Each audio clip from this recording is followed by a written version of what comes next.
नमस्कार, कैसे हैं आप सभी? दुआ और उम्मीद दोनों है कि आप सभी बहुत अच्छे होंगे। बहुत-बहुत स्वागत है आपका। Welcome to our only love. चलिए एक छोटा-सा रीकैप ले लिया जाए। रावी और कश्यप के जो फाइनल एग्ज़ाम हैं, उनके रिज़ल्ट उनकी मेहनत साफ-साफ दर्शा रहे हैं। जो टर्म के प्रोजेक्ट को लेकर रावी के पापा चिंतित थे, वो उसे पाने में कामयाब हो जाती है। उधर जो अब्बू हैं, वो साहिल के घर से आए मेहमानों का वेलकम करते हैं। और भाभी कश्यप के मन की कैफ़ियत को समझती हैं, भाई भी समझते हैं। उसी उसमें वो अब्बू से जाकर बात करते हैं। रावी के पापा ने एक छोटा-सा गेट टुगेदर ऑर्गेनाइज़ किया है, जिसमें सभी कलीग्स आए हुए हैं, नए पुराने दोनों, और सभी मेहमान आए हुए हैं।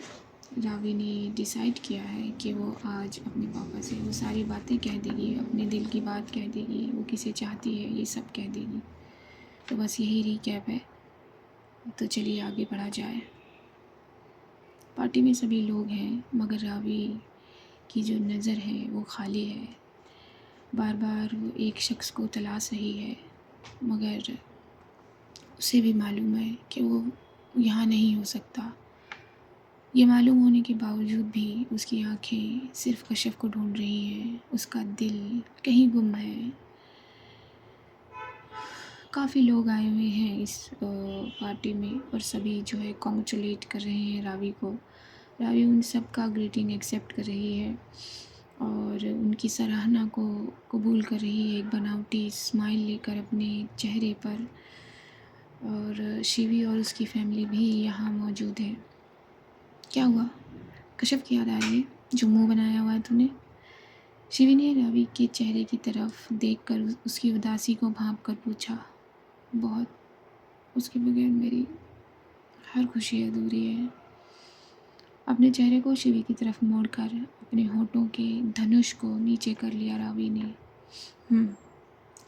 शिवी ने इतना ही कहा और अपनी गर्दन को समझाने वाले अंदाज में हिलाया, और ये दोनों सभी लोगों को देखने लगे जो अपनी अपनी बातों में बिजी थे, लेकिन ये दोनों कुछ बात ही नहीं कर रहे थे।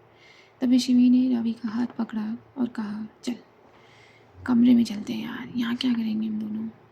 शिवी ने ये कहकर अपने कदमों को आगे बढ़ा दिया, और कदमों के साथ साथ वो रावी के हाथ को भी आगे ले गई। इन मेहमानों के बीच में से निकलकर ये दोनों रावी के कमरे में पहुंच जाते हैं। तो तूने मुंह क्यों बनाया हुआ है? हाँ, शिवी ने ये कहते हुए दरवाजे को बंद कर दिया और अपनी बात को आगे किया। बात कर लेना उससे। शिवी ने अपनी आंखों को दबाया ये कहते हुए। क्या बात कर ले? ये कहते हुए रावी बेड की तरफ बढ़ गई और झटके से बैठकर लेट गई। मतलब फ़ोन उठा और बात कर। शिवी ने रावी की बात का जवाब दिया और ठीक उसके बगल में जाकर बैठ गई।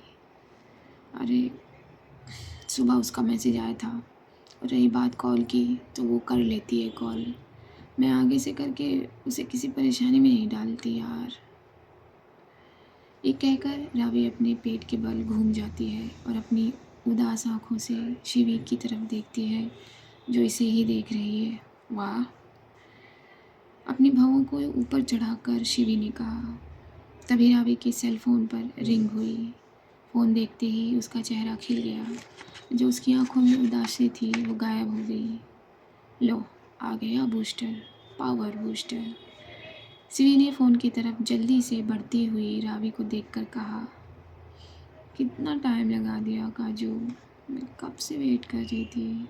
रावी ने एक बच्चे की तरह मुंह बना लिया। कश्यप, वीडियो कॉल कर। शिवी ने जानबूझकर फ़ोन में घुसते हुए कश्यप से कहा। कश्यप ने वीडियो ऑप्शन ऑन कर दिया। शिवी ने फट से उसे रिसीव कर लिया।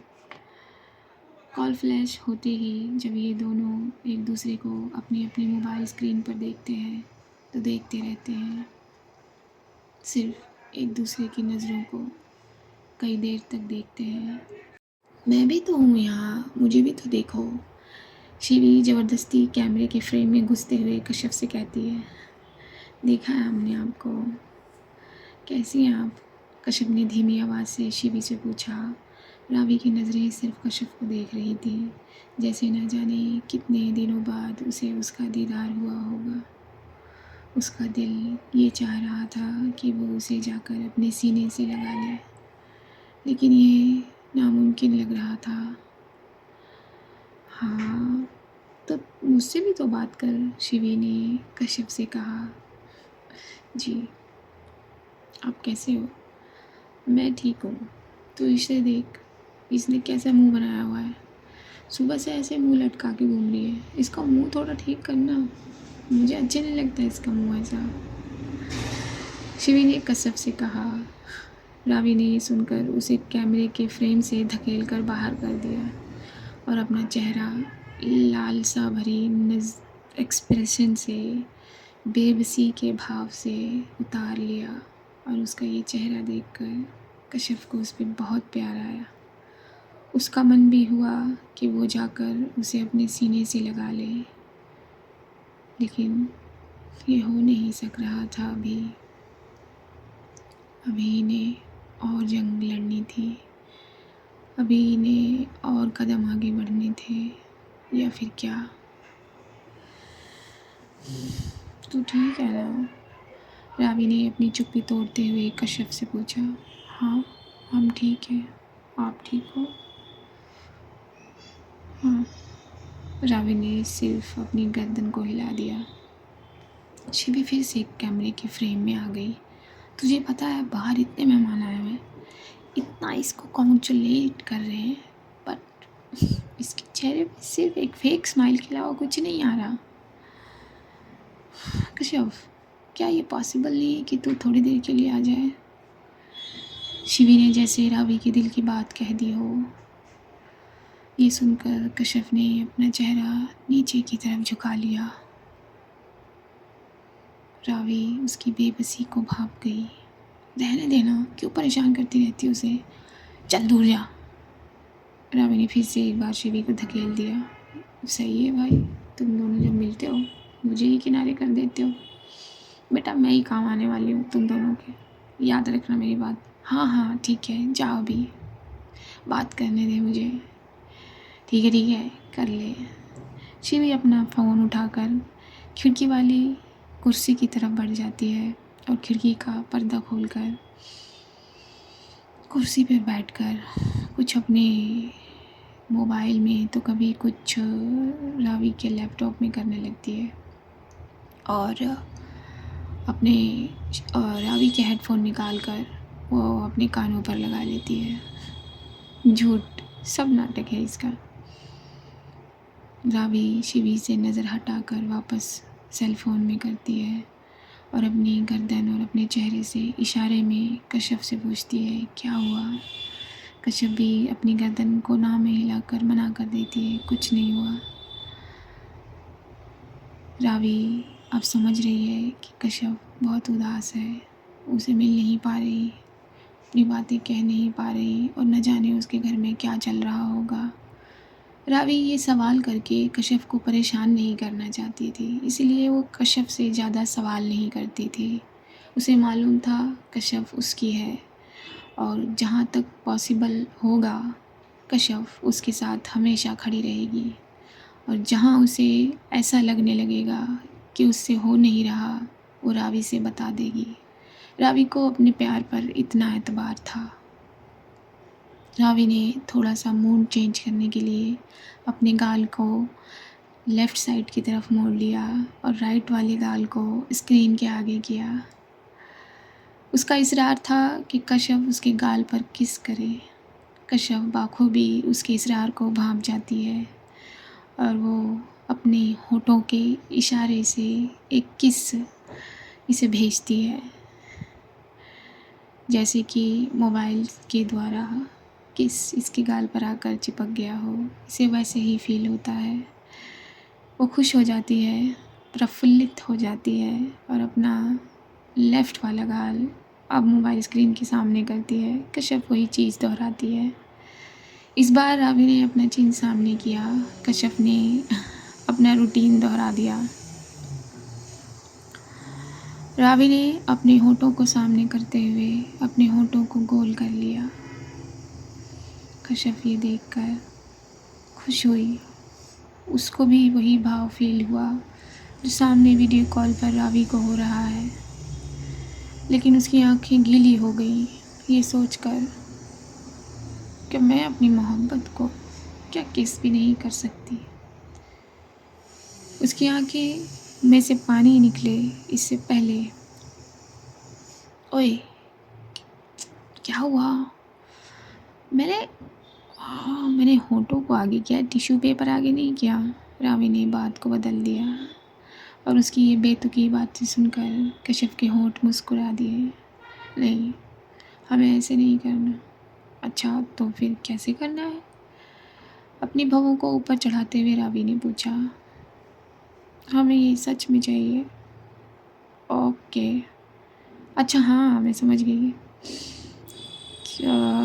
जब ये चारों जब एक दूसरे से मिलते हैं तो दो और है ना जिन्हें पकड़ना पड़ता है। ओके ओके, मैं समझ गई। रावी ने कश्यप को ये कहकर छेड़ दिया। कश्यप इस बार नाराज़ होने की जगह मुस्कुरा दी और उसके गाल हल्के से सुर्ख हुए। वाह, तू इतना ब्लश कर रही है कि मुझे कैमरे में भी नज़र आ रहा है। तात। रावी की बात सुनकर कश्यप ने कहा और अपने मोबाइल के कैमरे को दूसरी तरफ कर दिया। अरे, ये सब नहीं देखना मुझे। ये कैमरे की फ़ायदा तो उठाने दे मुझे। कम ऑन काजू, I want see your face please. Camera face के सामने ही रखना। क्या चाहती है, मैं सांस लेना बंद कर दूँ? ये सुनते ही कश्यप ने कैमरा अपने चेहरे के सामने किया और उसके जो गाल सुर्ख हो रहे थे शर्मा कर वो थोड़े से गुस्से में तब्दील हो गए। ओके, मैंने सिर्फ मजाक किया। रावी उसके गुस्से को भांपते हुए कहती है। आपने कुछ खाया, मेडिसिन ली, तबीयत ठीक है ना? और चेस्ट इन्फेक्शन कैसा है? कश्यप के एक के बाद एक सवाल को रोकते हुए रावी ने कहा, रिलैक्स, काम डाउन, रुक जा, सब ठीक है। हाँ, मैंने कुछ खाया नहीं है, बट हाँ, कॉफ़ी टोस्ट खाया था मैंने। और मेडिसिन वो बहुत कड़वी है, मुझसे नहीं खाई जाती, मुझे नहीं खानी। रावी ने एक छोटे बच्चे की तरह दवाई खाने से मना किया। बच्चा, अगर आप दवाई नहीं खाओगे तो इन्फेक्शन कैसे दूर होगा? प्लीज़ हमारी खातिर मेडिसिन ले लो। कश्यप ने भी उसको पता है कि कौन सा बाण उसे कब छोड़ना है। उसने अपना रामबाण यूज़ किया और रावी का दिल मेल्ट हो गया। ठीक है, खाती हूँ कड़वी गोली, बट उसके बाद मुझे क्या मिलेगा? उसके बाद आपको बहुत सारा प्यार मिलेगा। अच्छा, और वो कैसे? क्या प्यार करने के लिए हमारा पास होना ज़रूरी है? अभी तो तूने कहा कि ये सच में चाहिए, तो मुझे भी वो सब सच में चाहिए। और वैसे भी मुझे सब ने कॉन्ग्रेचुलेट किया, मुझे सब ने गिफ्ट दिए, मगर मुझे तो मेरा वाला गिफ्ट चाहिए ना। वो कहाँ है? आपको सब मिलेगा, आपको हर चीज़ आपकी मिलेगी। बस मेरी बात मानिए, हमारी बात मानिए, दवाई खा लीजिए प्लीज़। कश्यप के इस इसरार को सुनकर रावी की आंखें मेल्ट हो गई। ठीक है, इतना रिक्वेस्ट करने की ज़रूरत नहीं है, तू मुझे ऑर्डर भी दे सकती है। ऐसे मुंह मत बनाया कर प्लीज़। ऐसे मुंह बनाती है तू तो मेरा मन करता है कि मैं काट लूँ उन गालों को। अगेन कश्यप के गाल ब्लश करने लगे। अच्छा सुनिए, हाय, इस सुनिए पे तो मैं अपनी जान मार दूँ। बोलिए, रावी ने सुनिए के अंदाज में बोलिए कहा। हमें जाना होगा तो फ़ोन कट करना पड़ेगा। ठीक है, कोई बात नहीं, फ़ोन कट करना पड़ेगा तो क्या हुआ? रावी ने अपनी सारे एहसास को, जो ये नहीं चाहते कि कश्यप उससे दूर हो, जो वो ये नहीं चाहते कि वो फ़ोन भी कट करे, डिस्कनेक्ट हो उससे, उसने अपने सारे भावों को दबा लिया और कश्यप को मजबूती देने के भाव को अपने चेहरे पर किया। कोई बात नहीं, तू जा काम कर, बट मुझे मैसेज कर देना, ठीक है, हम कर देंगे। अपने होठों को गोल कर कर कश्यप ने एक बहुत ही सॉफ्ट किस इसे वीडियो कॉल के थ्रू दिया और फ़ोन कट कर दिया। जब फ़ोन कट हुआ तो रावी को ऐसा लगा किसी ने उसके दिल का तार खींच लिया हो और उसके हाथ से फ़ोन अपने आप नीचे गिर गया और वो अपने चेहरे को मसलते हुए खड़ी हो गई। बस बहुत हुआ, पापा कब फ्री होंगे, मुझे बात करनी है पापा से। ये सुनते ही शिवी ने अपना हेडफोन निकाल दिया। क्या बात करनी है तुझे अंकल से? रावी ने उसे हैरानी भरी नज़रों से देखा। तू हमारी बातें सुन रही थी? You bloody.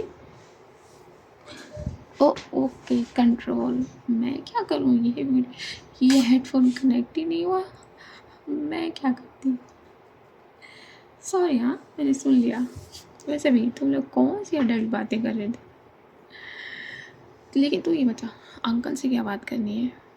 अगेन शिवी ये कहते हुए रावी के पास आ गई। क्या बात करूँगी मैं? कश्यप ने जो कदम उठाया है अपनी फैमिली के सामने, वो मुझे भी तो उठाना होगा ना शिवी। मुझे भी पापा से बात करनी होगी। और तुझे क्या लगता है अंकल मान जाएंगे? शिवी ने भी अपनी चिंता वाली आवाज़ में रावी का हाथ पकड़कर पूछा। पता नहीं यार शिवी, बट करना तो होगा। जब वो कर सकती है तो मैं क्यों नहीं? उसने अपने दिल की बात सबके सामने कह दी। कितनी ब्रेव है वो, बहुत ब्रेव है शिवी। प्राउड ऑफ माय काजू। ये कहते हुए रावी की आंखें गीली हो गईं। तू भी तो ब्रेव है यार, तू, और उसकी जो बहादुरी है वो तेरा ही रिफ्लेक्शन है। तो उसके सामने आंखें गीली तक नहीं करती, ये तेरा ही असर है उस पर। ये कहते हुए शिवी और रावी की आंखें कनेक्ट हो गई। रावी फट से शिवी के गले लग गई।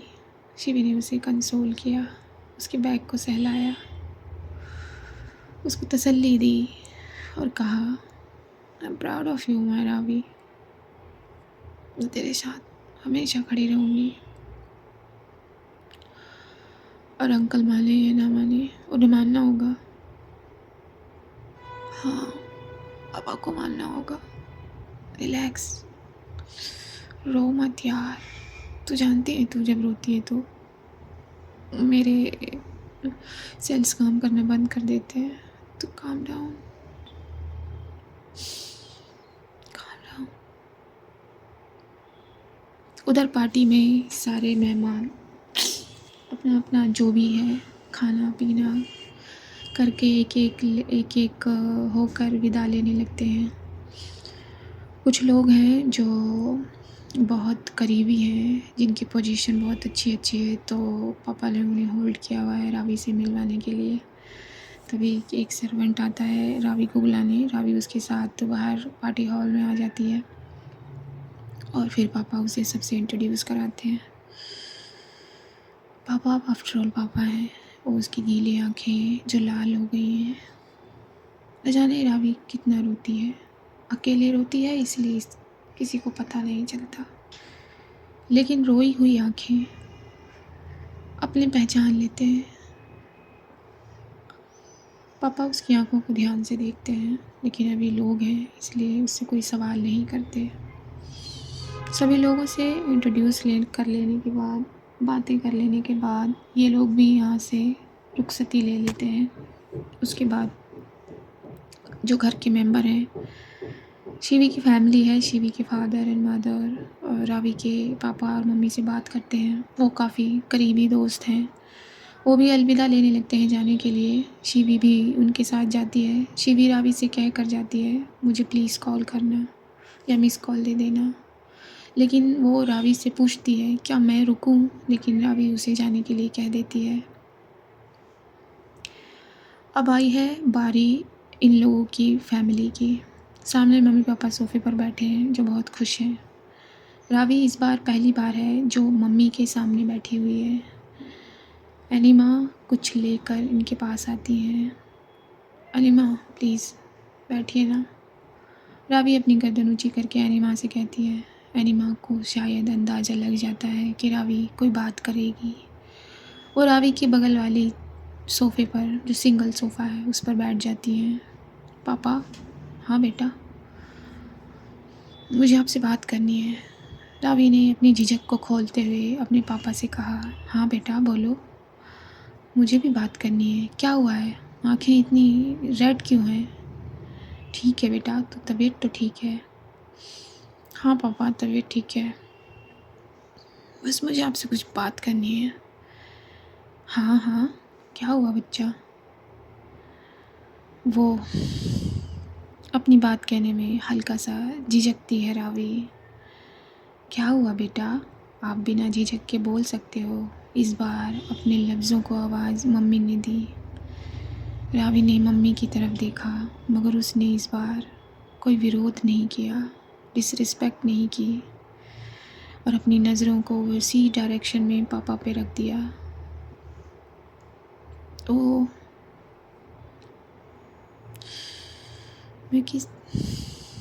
वो अपनी बात कहने में कतराने लगी। पापा सामने वाले सोफ़े से इसके बगल वाले सोफ़े पर आकर बैठ गए। क्या हुआ है बेटा? उन्होंने रावी का माथा चेक किया। माथा चेक करने के बाद उन्हें ऐसा लगा कि इसकी बॉडी का टेम्परेचर थोड़ा सा बढ़ गया है। लगता है फीवर है। नहीं पापा। उसने अपने पापा की हथेली अपने माथे से हटाकर अपने दोनों हाथों में भर ली और अपने रुख को पूरी तरह अपने पापा के सामने मोड़ लिया। आई लाइक गर्ल्स पापा। रावी ने इस बार ये वाक़या सीधा और पूरा कह दिया। मम्मी जो चाय का सिप ले रही थी, उन्होंने कप अपने होठों के सीधा नहीं, बिल्कुल धीरे धीरे हटाया, सिर्फ रावी को देखते हुए। रावी के चेहरे पर पापा की आंखें टिक गईं। रावी अपनी नज़र नीचे कर लेती है, नीचे करने के बाद वापस ऊपर करती है। हाँ, मैं किसी से प्यार करती हूँ पापा, और वो एक लड़की है और मैं उसे बहुत प्यार करती हूँ और मैं उसके बगैर नहीं रह सकती। मुझे यही कहना था आपसे, और आवाना, मैं आपका साथ चाहती हूँ कि आप मेरे पापा मुझे समझ रहे हैं। अपने पापा की चुप्पी को भांपते हुए रावी ने पूछा। रावी के हाथों से पापा ने चुपचाप अपना हाथ छुड़ा लिया और खड़े हो गए। ये कैसी बातें कर रही हैं आप? इस बार पापा के शब्द बिल्कुल सीधे थे। अपने पापा की बात सुनकर रावी अपने पापा के पास खड़ी हो गई। वापस से पापा का हाथ पकड़ा। मैं यही कह रही हूँ पापा कि आई लव हर। मैं उसके साथ अपनी ज़िंदगी बिताना चाहती हूँ और ये आपके साथ के बगैर नहीं होगा। मैं उससे बहुत प्यार करती हूँ पापा, प्लीज़ अंडरस्टैंड।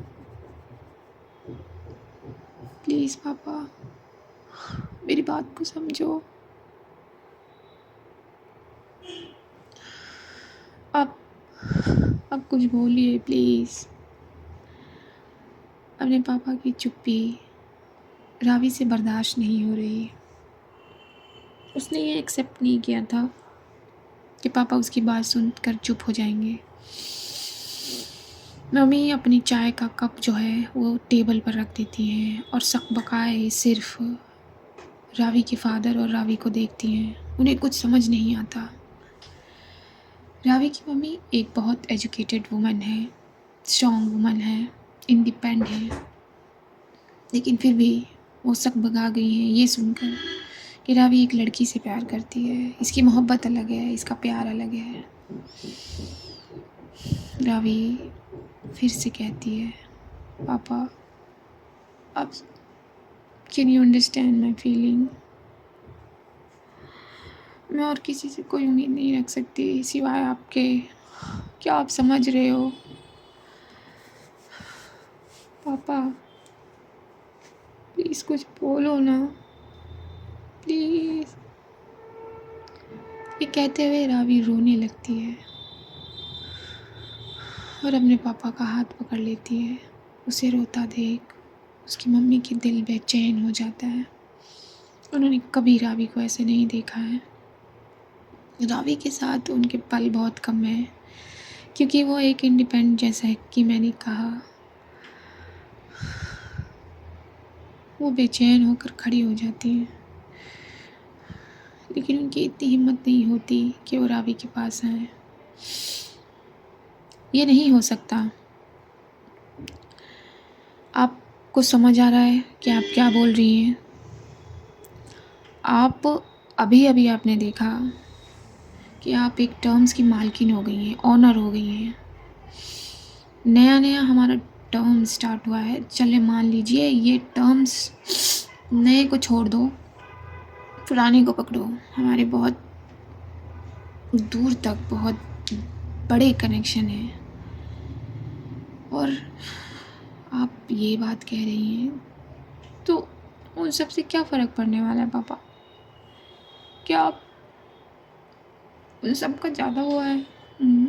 मतलब उन सब की ज़्यादा इम्पोर्टेंस है आपके लिए, मेरी नहीं, मेरी ज़िंदगी की नहीं है, मेरी मेरी खुशी की नहीं है पापा। हमें आपकी खुशी की है, सिर्फ़ और सिर्फ आपकी खुशी की है बेटा। इसीलिए ये कैसे मुमकिन है? How it's possible? ये नहीं हो सकता। कल को बात बाहर जाएगी और मैं कैसे एक्सेप्ट कर लूँ कि मेरी बेटी एक नहीं। ये बात मैं बोल नहीं पा रहा हूँ और बाकी लोगों के सामने ये सब बातें आएंगी तो नहीं। नहीं बेटा, आप इस पर सोचो। हो सकता है ये दिमागी फितूर हो सकता है ये सिर्फ एक ख्याल हो, एक फेस हो। जब पापा फेस का नाम लेते हैं तो रावी बोल पड़ती, ये कोई फेस नहीं है पापा, ये कोई बीमारी तो नहीं है मेरी, ये कोई फेस नहीं है, ये कोई फितूर नहीं है। I am not mentally ill. अगर आपको ऐसा कुछ लग रहा है तो सीधी सीधी सी बात है पापा, मैं उससे प्यार करती हूँ और वो एक लड़की है। और अगर आप नहीं समझेंगे तो कौन समझेगा मुझे? प्लीज़ पापा। नहीं, ये नहीं हो सकता, बिल्कुल नहीं हो सकता। तुम अपना दिमाग सही जगह लगाओ, ठीक जगह लगाओ। How it is possible? मैं नहीं मानता इसे। मेरी बेटी नहीं, बिल्कुल नहीं। इस बार पापा के वर्ड हार्श हो जाते हैं, उनकी सोच हार्श हो जाती है। वो ये नहीं एक्सेप्ट कर पा रहे हैं कि रावी एक लड़की से प्यार करती है, उसकी मोहब्बत अलग है, उसका प्यार अलग है। और वो झटके से अपना हाथ रावी के हाथ से निकाल लेते हैं और अपने कदम अपने कमरे की तरफ बढ़ा देते हैं। ये देखकर रावी टूटने लगती है। वो अपने घुटनों के बल झटके से बैठ जाती है। उसे ऐसे देखकर मम्मी और ज़्यादा बेचैन हो जाती हैं और अपने आप को रोक नहीं पाती और रावी के पास आती हैं रावी के हाथों को पकड़ती हैं। बेटा, अपने आप को संभालो, अपने आप को संभालो बेटा, प्लीज़। रावी अपने रोते हुए चेहरे को ऊपर उठाती है और अपनी मम्मी की तरफ देखती है और फिर से बिना किसी भाव के वो उनका हाथ छुड़ाती है और अपनी जगह से खड़ी हो जाती है और बाहर आ जाती है। उसे आवाज़ देकर मम्मी रोकती हैं, लेकिन रावी रुकती नहीं। वो अपनी कार स्टार्ट करती है और रोड पर तेज़ी से दौड़ाना शुरू कर देती है। आपको क्या हुआ है? हाँ, अब बात तो सुनते बच्ची की। वो कहीं चली गई है, जाने दो उसे। उसका दिमाग ठिकाने पे लगेगा तो खुद आएगी। और कहाँ जाएंगी वो? वापस आएगी यहीं। ये क्या बचकाना हरकत है? ये क्या बेतुकी बातें कर रही थी वो? ऐसा कैसे हो सकता है? हाँ, ऐसा नहीं हो सकता। वो सब ठीक है, लेकिन वो अकेले इतनी रात को बाहर चली गई है और वो रो रही थी, बहुत रो रही थी। आपने उसे किस तरह से बात की? उसे ठीक से बात की होती, वो कुछ कर न ले। मम्मी परेशानी में अपने रावी के फादर से ये कहती हैं, वो कुछ नहीं करेगी, रिलैक्स रहिए। अपना कोट उतार कर बेड पर फेंक कर फादर साहब अंदर बाथरूम में चले जाते हैं और मम्मी परेशान होकर बेड पर बैठ जाती हैं। रावी गाड़ी को बहुत तेज़ स्पीड में चला रही है। वो रो रही है, उसे कुछ समझ नहीं आ रहा वो क्या करे। वो बहुत तेज़ स्पीड में गाड़ी चला रही है। उसका मन बेचैन से भी बेचैन हो गया है। उसे कुछ नहीं समझ आ रहा, सिर्फ उसे रास्ता दिखाई दे रहा है और अपनी एसयूवी की स्पीड दिखाई दे रही है। क्या हुआ बेटा? आप खाना नहीं खाएंगे? अपने कमरे में बैठी कश्यप को पीछे से आवाज़ देकर भाभी ने पुकारा। पता नहीं भाभी, हम दिल बहुत घबरा रहा है, हमें बेचैनी हो रही है। क्या हुआ बेटा? ये कहते हुए भाभी फट से कश्यप के पास पहुंचती हैं और उसके माथे को चेक करती हैं। उसका माथा गर्म है। उसकी हथेलियों को हाथ लगाती हैं तो वो बिल्कुल ठंडी पड़ी हुई है। क्या हुआ? आप ठीक हो? हाँ, इधर आइए, इधर बैठिए। भाभी फट से थर्मामीटर निकालती हैं और कश्यप का टेम्परेचर चेक करती हैं। उसका टेम्परेचर नॉर्मल से ऊपर है, उसे फीवर है। शायद रावी की बेचैनी उस तक पहुंच रही है और उसे बार बार रावी का ख्याल आ रहा है। भाभी, वो ठीक तो होंगी ना? हमें फिक्र हो रही है, हमें बेचैनी हो रही है उनको लेकर। क्या करें हम? अपने लफ्ज़ों को कहते हुए कश्यप अपनी सांसें भी छोड़ देती है। उसे फट से भाभी अपने सीने से लगा लेती है। कुछ नहीं होगा उन्हें, रिलैक्स हो जाओ, रिलैक्स हो जाओ बच्चा, कुछ नहीं होगा उन्हें। वो बहुत स्ट्रॉन्ग है, आप कहती है ना, तो आप भी तो स्ट्रॉन्ग हैं, कुछ नहीं होगा उन्हें। चुप, बिल्कुल चुप। कश्यप को कस के गले लगाकर भाभी उसके माथे को, उसके सर को सहलाती हैं, उसके बैक को सहलाती हैं। चुप हो जाओ, आपकी तबीयत बिगड़ जाएगी।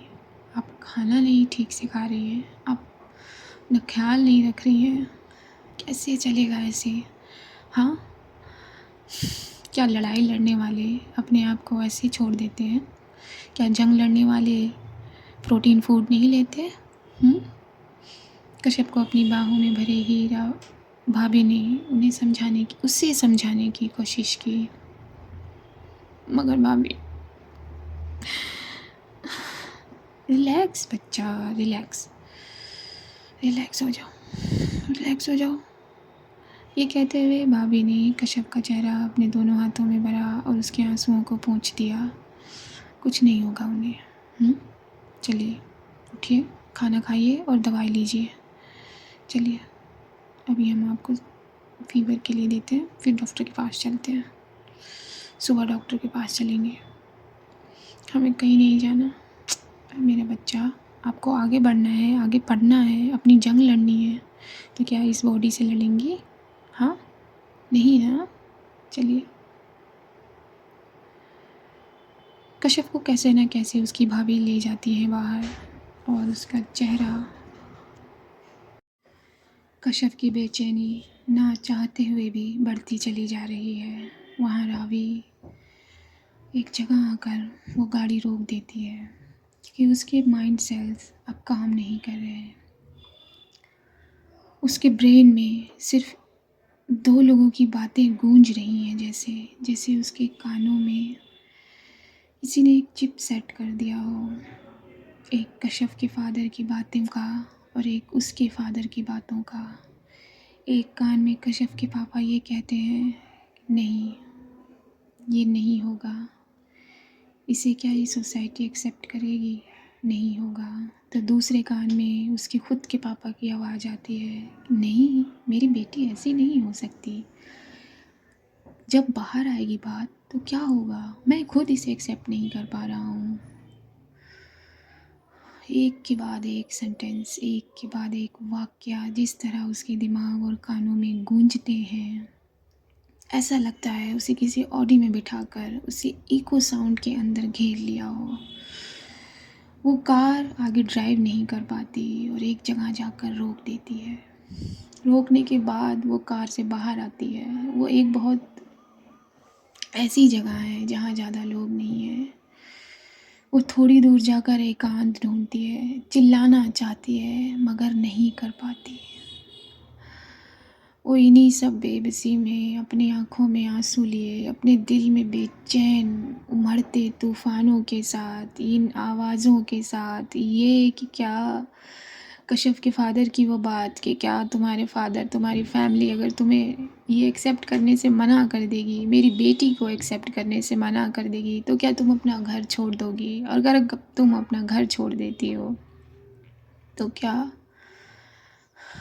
तो तुम्हारा क्या वजूद रहेगा? ये सारी बातें ग्राफ बाय ग्राफ उसके माइंड में चल रही हैं। उसके जैसे किसी ने कोई स्पीकर, कोई होम थिएटर, जो भी कह सकते हो आप, जो लाउड से भी लाउड चलता है, उस तरीके की फीलिंग से वो अपने आप को तरोबर पाती है। उसे कुछ नहीं समझ आता। उसको सिर्फ ये समझ आता है कि क्या अब उसकी कश्यप नहीं होगी? क्या ये लोग उसको एक नहीं होने देंगे अपनी कश्यप के साथ? क्या करेगी वो घर नहीं छोड़ना चाहती अपना, और घर छोड़ देगी तो भी तो कश्यप के फादर उसे कश्यप को नहीं देंगे। कैसे बनाएगी अपने पापा को?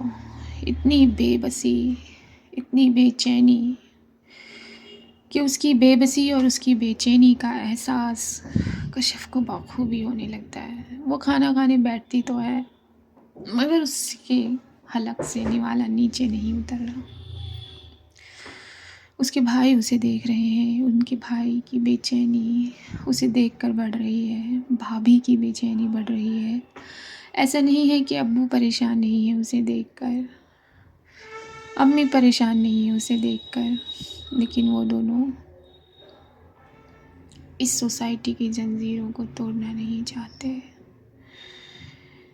ये दिशा निर्देशों से अलग नहीं होना चाहते, दोनों के मम्मी पापा दोनों के। जब आपको और मुझे ये सुनकर इतनी तकलीफ़ हो रही है तो सोचिए कश्यप और रावी पर क्या गुजरी होगी। रावी इसी जद्दोजहद में अपने अंदर चल रहे तूफ़ान में, कैफियत में आगे बढ़ती चली जाती है। दूर वो पैदल निकल जाती है। रावी को उसकी बेचैनियों ने इतना घेर लिया है कि उसे होश नहीं है कि उसके कदम किस तरफ बढ़ रहे हैं। कभी सड़क पे, कभी फुटपाथ पे, तो कभी पार्क जो है होते हैं उनके किनारे। वो ऐसे ही बेसुध चली जा रही है।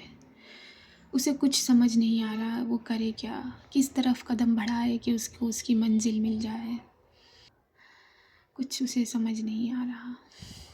क्या ये आसान हो जाता है कि अपनों से अपनी बातें कह दें और अपने समझ जाएं?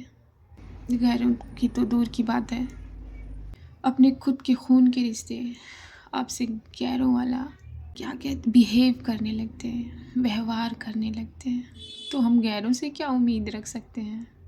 लेकिन कभी कभी कोई एक ऐसा गैर भी होता है जो अपनों की तरह हमें समझता है, जैसे शिवी है।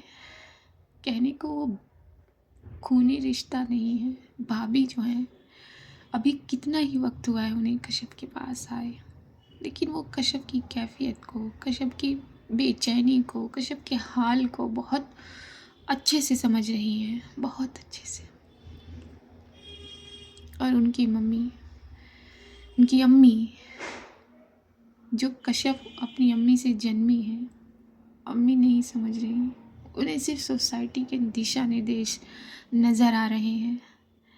होता है ऐसा, उन इसमें उनकी भी तो कोई गलती नहीं। कश्यप कैसे न कैसे अपने रूम में तो आ गई है, मगर उसके अंदर चल रहे तूफान उसे सोने नहीं दे रहे।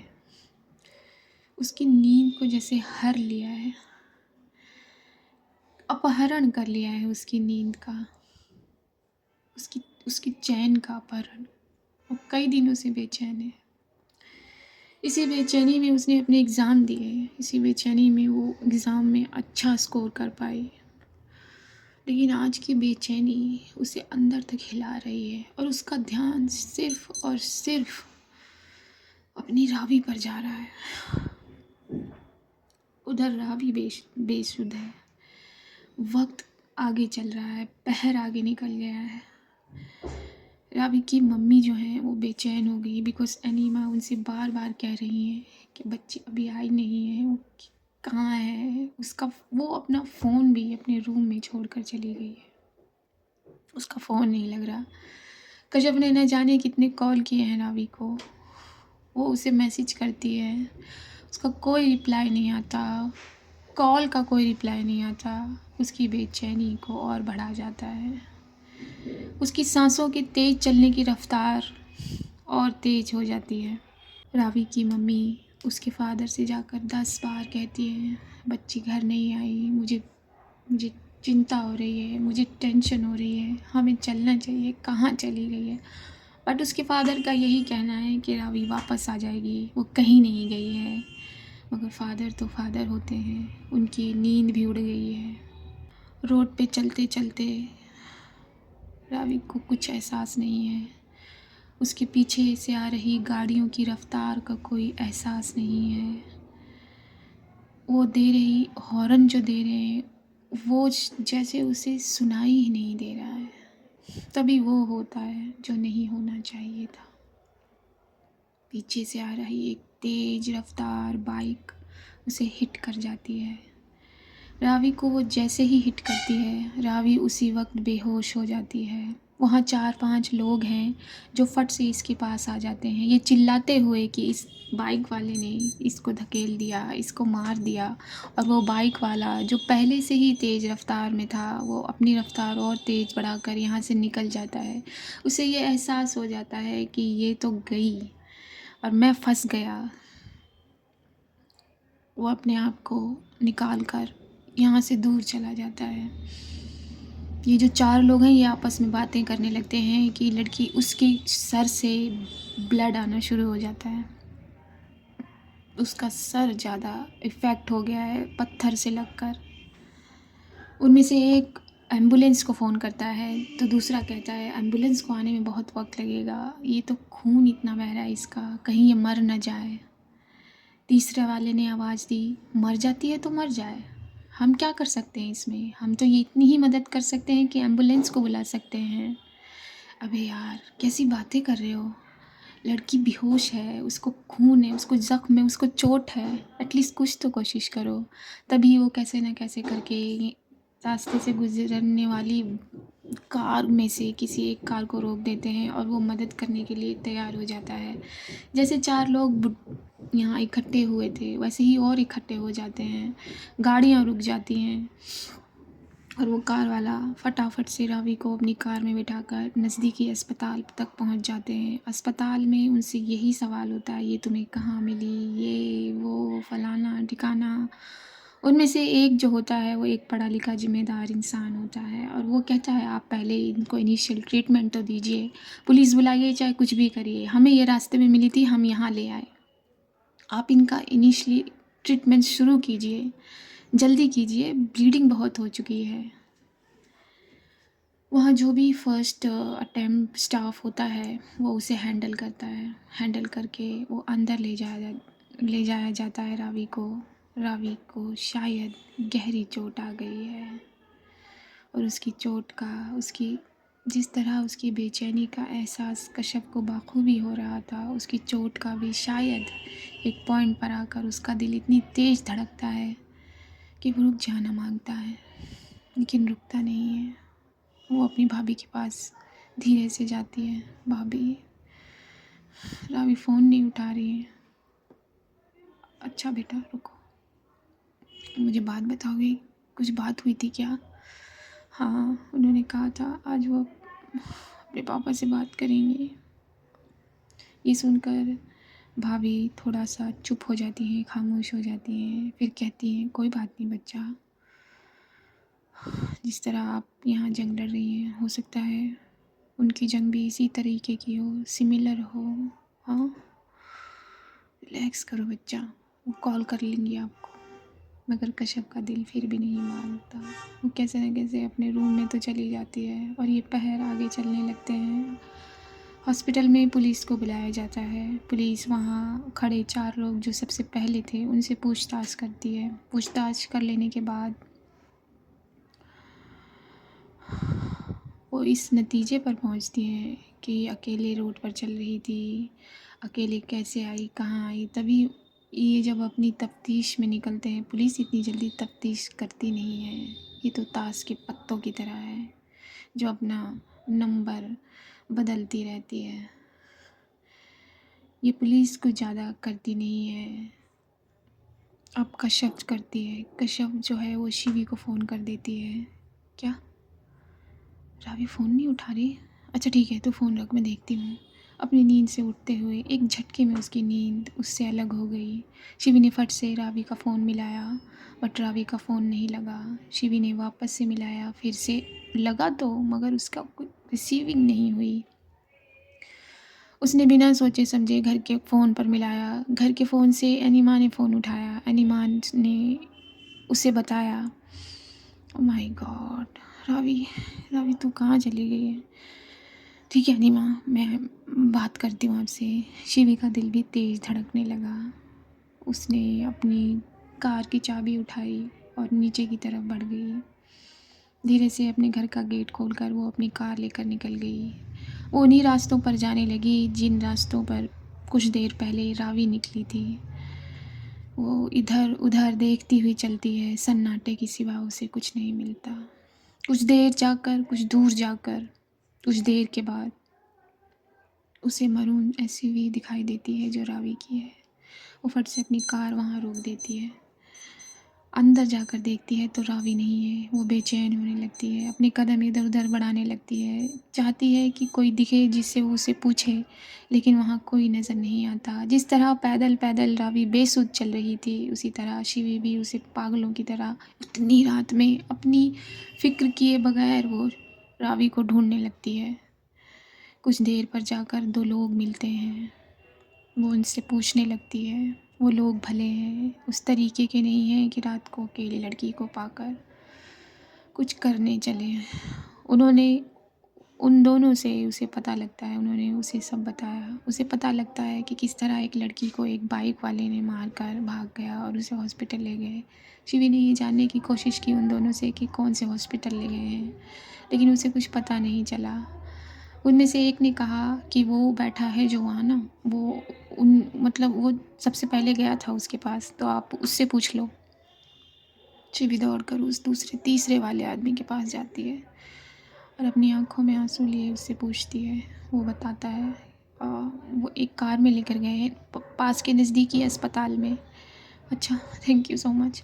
वो अपने कदम तेज़ी से अपनी कार की तरफ बढ़ाती है और पास के नज़दीकी अस्पताल में पहुंच जाती है। वहां पूछताछ करने के बाद उसे पता लगता है कि हाँ, एक एक्सीडेंटल केस आया हुआ है जो एक लड़की का है और उसकी हालत बहुत गंभीर है। उसके सर पर चोट है, ब्लीडिंग ज़्यादा हो गई है।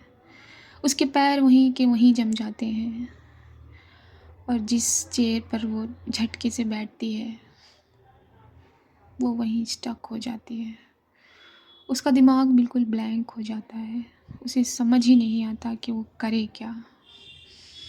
वो अपना चेहरा अपने दोनों हाथों में भर लेती है और झुका लेती है। उसकी आंखों से बेशुमार पानी गिरने लगता है। शिवी अब क्या करेगी, किसे पहले इन्फॉर्म करेगी? जाहिर सी बात है, रावी के घर पे करेगी, कश्यप को करेगी। क्या होगा देखते हैं। आज के लिए इतना ही रखते हैं बिकॉज़ मेरा थ्रोट काम नहीं कर रहा और मैंने बोल दिया है। बाकी आप लोग देखो क्या करना है क्या नहीं। और बस मैं कुछ ज़्यादा कहूँगी नहीं। दोनों की सिचुएशन से कनेक्ट हो गई हूँ। बहुत मुश्किल होता है ऐसे लोगों का मिलना और जब मिलते हैं तो ये दुनिया, ये ज़माना भरपूर कोशिश करता है उन्हें अलग करने की और वो हो भी जाते हैं। चलिए देखते हैं, इस इमोशनल पार्ट को भी उतना ही प्यार दीजिएगा जो कि सारे पार्टों को आपने दिया। बाकी अपनी अपनी दुआओं में अपने अपने अपनों को तो शामिल करिए ही, लेकिन गैरों को भी करिए। सभी पेरेंट्स को करिए क्योंकि पेरेंट्स के लिए तो कोई अपना और पराया नहीं है ना। नीडी चिल्ड्रंस के लिए तो कोई अपना पराया नहीं है ना। क्यों बेकसूर बच्चे, बेकसूर लोग, इन कुछ नहीं कहूँगी मैं। मुझे दीजिए इजाज़त। नमस्कार।